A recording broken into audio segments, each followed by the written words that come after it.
University, Peabody College. My major is elementary education and child development. And I love Nashville so much that I decided to stay and really just give back to this city, because I was given so much as a student in college. And so I stayed and became a school teacher at Metro Public Schools for 7 years. And then I left the school system and just started to really do a lot of research to understand a lot of the issues that I saw our kids having once they got out of elementary school and into middle school and high school.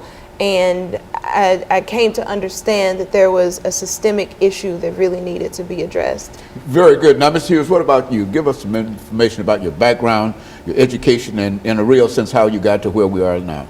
Okay, well, my name is Ms. Hughes, and I'm part of Gideon's Army nonprofit program, and I deal with mostly the teens, and I do little events called Peace Project. So every month we just come up with something to do, team-based, everything run by teams. I am a senior in high school this year. I'm getting ready to graduate, and pretty much everything I do is Gideon's Army. And so this is your last year in high school, and what are you planning on doing beyond high school, Ms. Hughes? In the summer, I'm going to get my CNA license for nursing and my dental programs, and I'm going to attend school for 2 years to get my associates and hopefully transfer to Vanderbilt for my 4 years. And of course, Pastor Walker, you know these two persons quite well, and why don't you, in addition to telling us how you became involved in this issue per se, why don't you tell us something about the two of them? Well, you know, Dr. Haney, personally, I'm interested, my interest is in people who are interested in helping people. You know, that's the whole calling on my life. You know, I came from a background of drug addiction, spent 17 plus years of my life in active drug addiction and the like, spent time in the prison system. And, you know, and God called me into ministry. And as a minister, you know, my heart is for people, as a compassion within me for people, to reach out to people. So when I see other people who are genuinely reaching out to people, who have a genuine concern, because there are people out here that are reaching out, but they're not reaching out with a genuine concern as far as to the outcome of the people whom they're reaching to. Let me give you an example. You've got people that are served on a soup line, but they're complaining and grumbling all the while they're on that line. They're just doing it because maybe their churches have they're gonna have a day to serve the homeless somewhere, and they just on the line, but it's not really in their heart to do it. So when I find people that's got this in their heart, you know, that's why you see me on your show oftentimes with different people, because these are people that I know that have a sincere desire to help other people. And then when I met Rashida some time ago over there in the NAACP office over on Jefferson Street, and she began to talk to me at that time about some of the things that she was doing and some of the things that she was ready to do. She was explaining to me some things about Gideon's Army, and somehow we got disconnected for a period of time. And then I got an email about an event that she was having concerning the school to prison pipeline, and I immediately wrote that on my calendar, immediately responded to her email, guaranteed her that I would be there. Not only did I come, but I brought another one of my associate ministers with me from the church, had another one scheduled to come. So I'm genuinely concerned with what they're concerned about. Very good. And of course, we're going to take our first commercial break, and then we'll have Ms. Hughes to give us some information during the second segment. And we'll be back with our audience following this very, very short commercial break.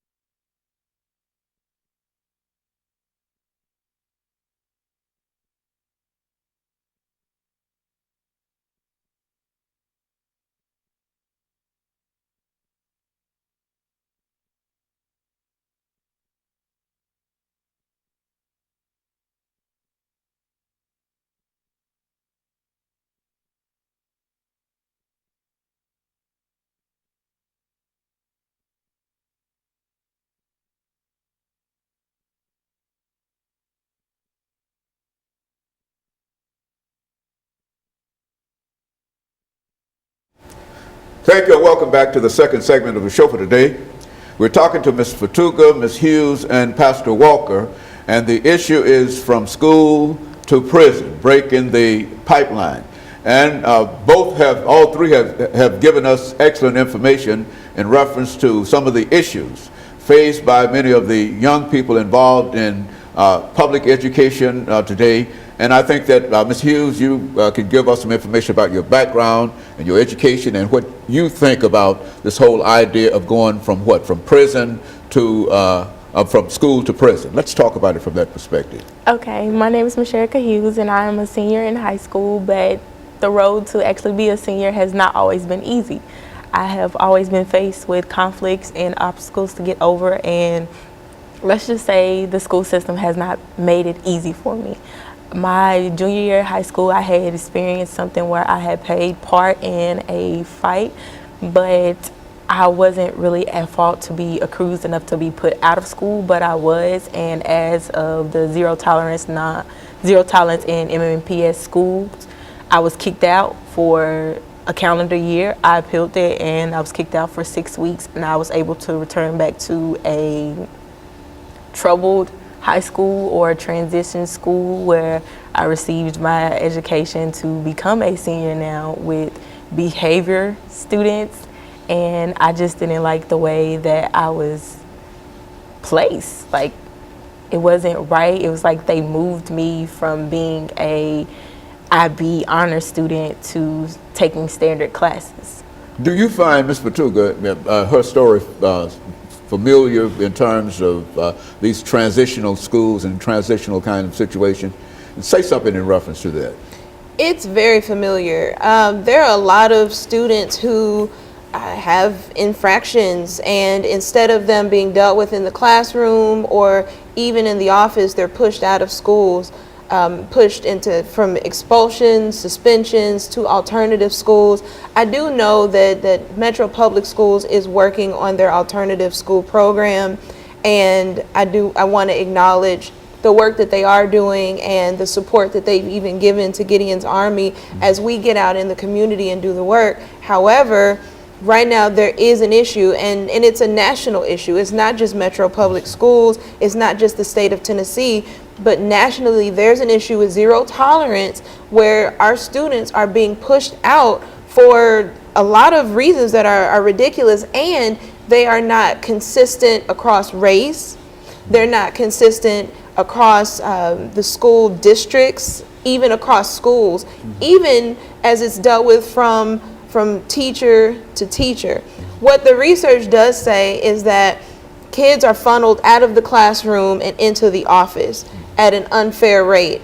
And once they get to the office, it's pretty consistent how they're suspended and expelled. However, we know that this definitely affects Black children, especially Black males, more than any other demographic. And that's when you control for behavior, for socioeconomic status. So it doesn't necessarily matter what they've done or what their economic status is. It's still very racially biased, and it's not necessarily white teachers doing this to Black children. It's just an issue where our boys are being funneled out of the school. In this case, Mashirka was caught up in that same system, which is unfortunate. Like she said, she was an IB student. I was involved at that time. I looked through the accounts that other students had written where they said she did not do it, or she tried to stop the fight, that it had nothing to do with her, and still they wanted to suspend her for a calendar year, and she would have been suspended for a calendar year had we not appealed it. And even with the appeal, we got a 6 weeks, and I think we really should have taken it to one more level, but you know, that's parental decision. Do you find that that is general, the suspension for that period of time, for a calendar year, and how detrimental from your own experiences can that be to a student?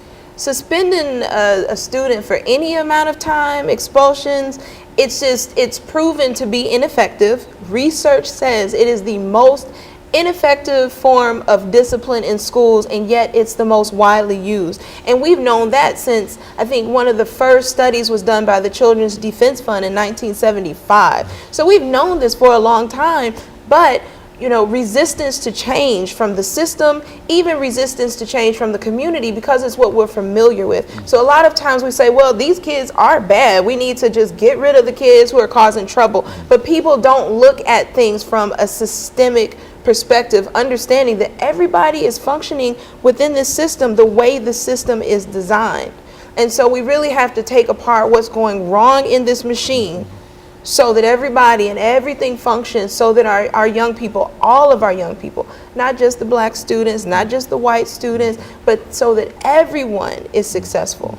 And so, Pastor Walker, looking at from your own experiences, how would you assess some of the things that are happening to our young men, especially? Because I think that while certainly Ms. Hughes' example is what happened to a female, but what about some of the young men that are caught up in the same kind of transitional kind of suspension kind of thing? Dr. Haney, I would imagine that it's happening in even greater numbers when it comes to the young males. I think they have the greatest incidences. I don't have the stats on that of being kicked out of school. They call them expulsion. I call them kicked out. Because when I got kicked out of school, I was kicked out of the school system. I had no chance to go get an education. As a matter of fact, I went into the military, went into the Navy, and ended up with a GED through OIC after I got out of the Navy. Those were options that were available to me then. You throw a child out of school now, the options are limited, the peer pressures are there, then they get caught up in gangs and all kind of different other things. And that's the whole design of the system, to funnel them out of the school system into a negative setting somewhere away from the school.